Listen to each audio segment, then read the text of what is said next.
ಚಿತ್ರದುರ್ಗದ ಮೃತ ರೇಣುಕಾಸ್ವಾಮಿ ಅವರ ಪುತ್ರನಿಗೆ ನಾಮಕರಣ ಮಾಡಲಾಗಿದೆ. ರೇಣುಕಾಸ್ವಾಮಿ ಕೊಲೆಯಾದಾಗ ಅವರ ಪತ್ನಿ 5 ತಿಂಗಳ ಗರ್ಭಿಣಿಯಾಗಿದ್ದರು. ಸದ್ಯ ಮೊಮ್ಮಗನ ನಾಮಕರಣದ ವೇಳೆ ಮಗನನ್ನು ನೆನೆದು ರೇಣುಕಾಸ್ವಾಮಿ ತಂದೆ ಕಾಶಿನಾಥ್ ಶಿವನಗೌಡರ್ ಮೊಮ್ಮಗ ಬಂದಿದ್ದಾನೆ ಎನ್ನುವ ಖುಷಿಗಿಂತಲೂ ಈ ಸಂದರ್ಭದಲ್ಲಿ ಮಗ ಇಲ್ವಲ್ಲ ಎಂದು ಬಿಕ್ಕಿ ಬಿಕ್ಕಿ ಅತ್ತಿದ್ದಾರೆ. ಚಿತ್ರದುರ್ಗದ ರೇಣುಕಾಸ್ವಾಮಿ ಬರ್ಬರ ಹತ್ಯೆ ಕೇಸ್ನಲ್ಲಿ ನಟ ದರ್ಶನ್ ಹಾಗೂ ಪವಿತ್ರ ಗೌಡ ಅರೆಸ್ಟ್ ಆಗಿದ್ದ ವಿಷಯ ಎಲ್ಲರಿಗೂ ಗೊತ್ತು. ರೇಣುಕಾಸ್ವಾಮಿ ಕೊಲೆಗೀಡಾದಾಗ ಪತ್ನಿ ತುಂಬು ಗರ್ಭಿಣಿಯಾಗಿದ್ದರು. ಆನಂತರ ಗಂಡು ಮಗುವಿಗೆ ರೇಣುಕಾಸ್ವಾಮಿ ಪತ್ನಿ ಜನ್ಮ ನೀಡಿದರು. ಇದೀಗ ಮೃತ ರೇಣುಕಾಸ್ವಾಮಿ ಅವರ ಪುತ್ರನ ನಾಮಕರಣ ಮತ್ತು ತೊಟ್ಟಿಲು ಶಾಸ್ತ್ರ ನಡೆದಿದೆ. ಪುಟಾಣಿ ಕಂದನ ಜೊತೆ ಸಂಭ್ರಮ ಪಡಬೇಕಾದ ಸಮಯದಲ್ಲೂ ರೇಣುಕಾಸ್ವಾಮಿ ಕುಟುಂಬದಲ್ಲಿ ನೋವು ಶೋಕ ಆವರಿಸಿದೆ. ಹೌದು, ಜಂಗಮ ಸಂಪ್ರದಾಯದಂತೆ ರೇಣುಕಾಸ್ವಾಮಿ ಮಗನಿಗೆ ನಾಮಕರಣ ಶಾಸ್ತ್ರ ಮಾಡಲಾಗಿದೆ.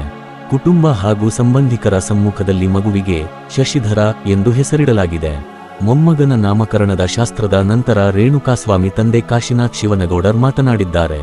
ಕಣ್ಣೀರಿಡುತ್ತಲೇ, ಹರಿಹರದಿಂದ ನನ್ನ ಸೊಸೆ ಮತ್ತು ಮಗ ಮನೆಗೆ ಬಂದಿದ್ದಾರೆ.